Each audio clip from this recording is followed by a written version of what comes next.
13 شپه ماښام شب قدر بازار کې د کتوزو په اړه کې د فرنټیر کانسټیبلری د اف سی په گیټ ولاړ سکیورټي فورسز د شک په بنیاد د محله فضل الرحیم شب قدر بازار په یو استوګن افتخار خان عرف خاري قصاب په ګولو اوښتو او قتل یې کړو. د واقعې نه پس د مقتول وارثان د اف آی آر درج کولو لپاره شب قدر تانې ته لاړل، خو د شب قدر تانې اس ایچ او د اف آی آر درج کولو نه انکار وکړو. د دې زیاتی خلاف د محرم الحرام په 10 ورځ په یوم عاشورا د مقتول وارثانو د علاقې خلکو د شب قدر سیاسي سماجی او تجارتی مشرانو چې پکې د ام سی 2 د جی یو آی ذلی ممبر هدایت الحق مولانا رحمان الله حقانی د قومي وطن پارټي خور ګل یوسف مومن ملتان خان تحمید الله اچکزی محمد فیاض ډوکیټ مکمل شاه محمد جان گگیانی د پیپلز پارټي فاروق اسمت حاجی جان سید د ان پی د ام سی 2 تحصیل کونسلر میا میراج د ام سی 3 ذلی کونسلر اصغر عباس د مسلم لیگ نون سجاد اورغزی او فرید خان د جماعت اسلامی اخترګل خان آفتاب مومن د پی ټی آی غفار الله شیخ او الیاس خان د پاسبان تنظیم صدر حمید الله خان او یوسف خان او د صوبایي اسمبلی د پی کې 22 ام پی ای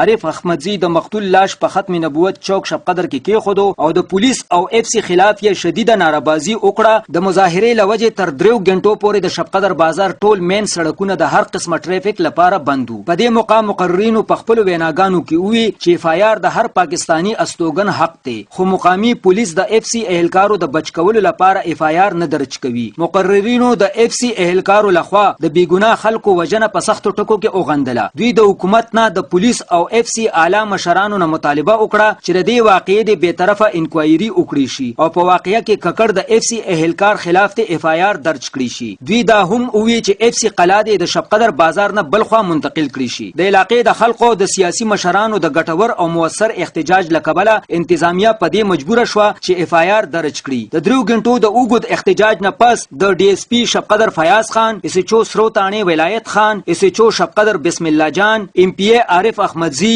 د مقتول وارثانو د سیاسي پارټي د مشرانو او د شب قدر یونین اف جرنالیست صدر سید عطا الله شاه ترمنځ د کامیابو مذاکراتو په نتیجه کې د سکیورټي اهلکارو خلاف اف آی آر درج کړی شو. د مقدمې د درج کولو نه پس وارثانو د مقتول مړي د خخولو لپاره ادیره ته یوړو او دغه سي احتجاج په پرامن تور منتشر شو. حیات اقبال حیات ریډیو رپورٹ شب قدر.